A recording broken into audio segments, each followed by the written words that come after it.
Bonsoir à tous, vous êtes toujours sur Headbanging TV, la soirée se termine, les derniers groupes vont passer, on entend Amenra ici qui se prépare, et ce soir, pour clôturer le Durbuy, pour clôturer notre fameuse rencontre, j'ai la chance fabuleuse de recevoir Orange Goblin, les plus anglais des groupes de ce soir. Hello guys, how are you? Hello. Bonjour. Bonjour. How are you after this show? How you feel? We're ecstatic because Maybe micro.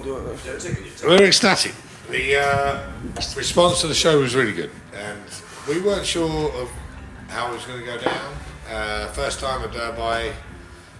Belgium has always been really good to us, but a festival like this, you never know what you're going to get because it's a real eclectic lineup, and I think that we smashed it. So,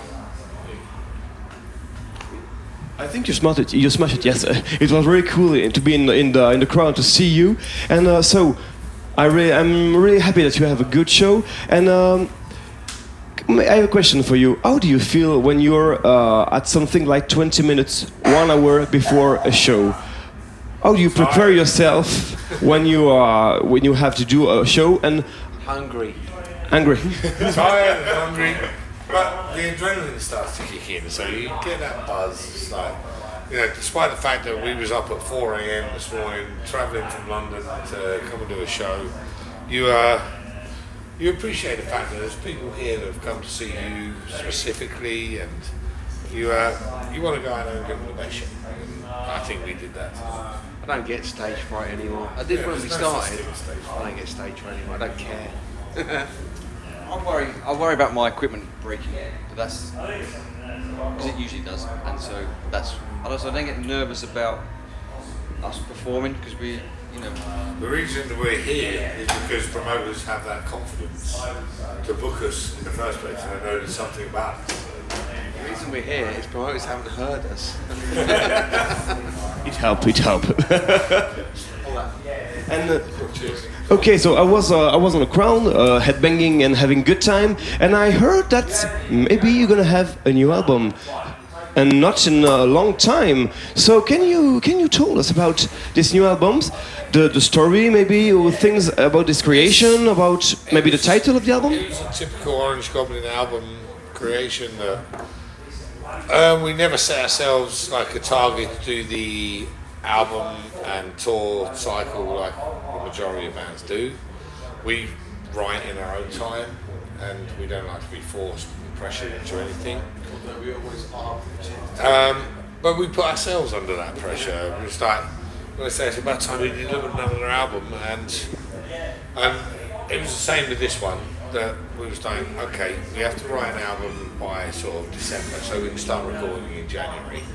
And it's been 4 years since Back from the Abyss, and that album wasn't as strong as I think personally I'd have liked it to be. It wasn't.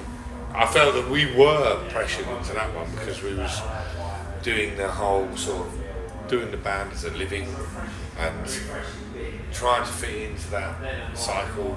And this time we've gone back to how we always used to write records, and that was much more comfortable for us. And we wrote, and I think this is the most diverse record we wrote. It was the one where we was like, we don't give a fuck about what's trendy these days, what's cool in the scene. We just do whatever we do. An album of freedom, of creation. Yeah, and we always got tired of the stoner rock brush or the doom or the stoner metal, and we were like, you know what, we don't care. It's like, let's just do what we want to do. And these guys are fucking, they're taking the piss out of you. No, that's not. And what will be the theme of this album? What are you gonna say on the record? What do you want to say to the fan? All it is, it's just an Orange Goblin record. It's basically the songs stand apart.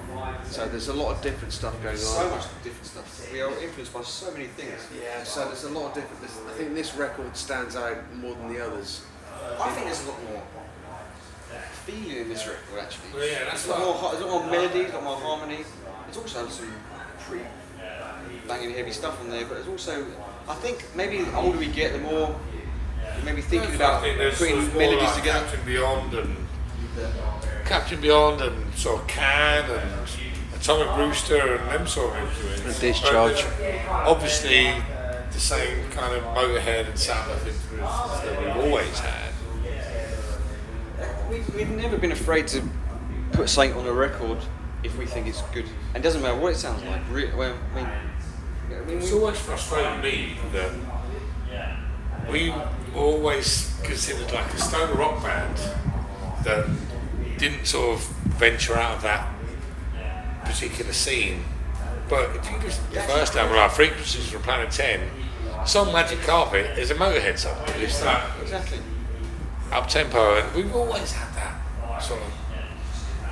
We want to be Motorhead meets Sabbath. We're an English fucking metal band. They're our two favourite bands. And what's cooler than sounds like Motorhead and Sabbath? Nothing. So for you, the important is to be yourself and do what you want to do, and no matter if. I think we've always done what we want to do. It doesn't matter what people want us to do. We've just done what we want to do, and that's from the beginning. It's the whole reason you should start a band in the first place. It's the roots of the band. The reason we started Orange Goblin because there wasn't an Orange Goblin. There wasn't a band. At some point. There wasn't a band that incorporated the sort of hardcore influence that Chris brought to the band with Minor Threat and Circle Jerks and Discharge. And there wasn't a band that sort of incorporated Skinner and blues and 70s rock that Joe brought to the band. There wasn't a band that incorporated like what me and Mike had with Slayer and Metallica and Judas Priest and Iron Maiden and classic metal and you just think, well, you don't have to be specific with your influences. You try and mix them all and make something that you want to go home to and listen to. That was it. I'm out. So now a little questions about your dream. Now we have spoke about the album. If I give you now a magical wand or an envelope with a huge amount of money to do everything you wanted, That'd be awesome. Yeah. what? Cheers, thank you. I like to be generous, really. So, what would you do with the money or the magical wand for Orange Goblins? What would you want to dream We'd of? buy our own island in the Caribbean and fuck everybody. We'd buy an island each in the Caribbean and fuck everybody. We hate each other, fuck them. And then we'd launch cannons at each other every day. We'd probably go straight to the pub.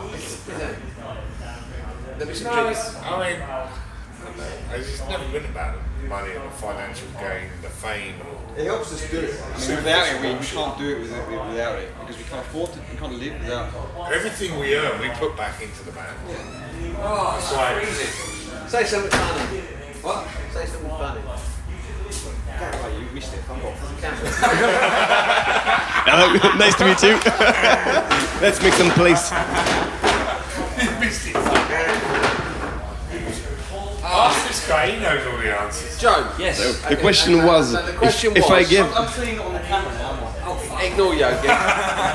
If you were giving, and they would have, he was going to write you a blank check now. Okay. Like for Orange Goblin. We do that again. There we go.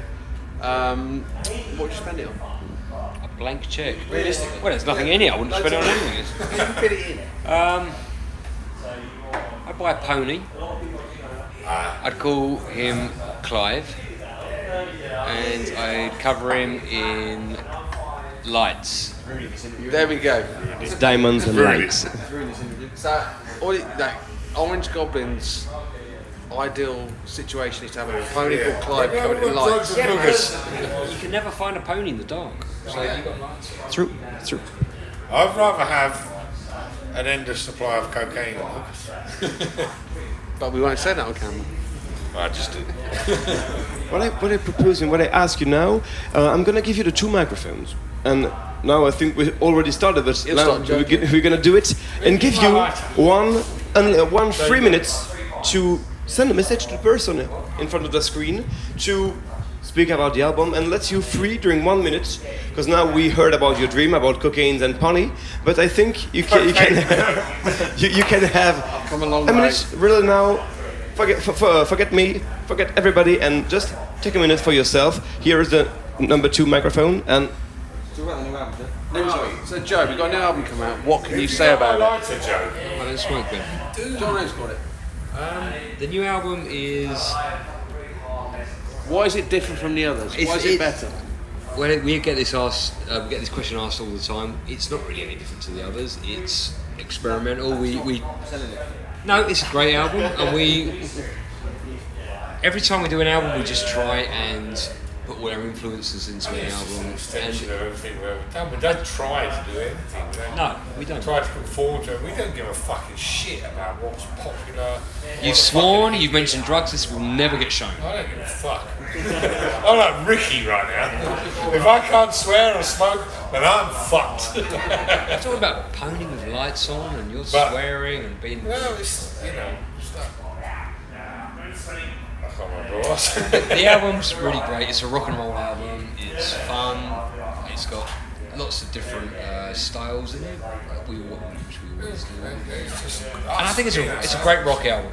We don't care. There's been a sort of massive kind of surge in popularity for that retro sort of rock and 70s kind of thing, and we was doing that fucking 25 years ago. I think what you got to remember is we are pretty retro.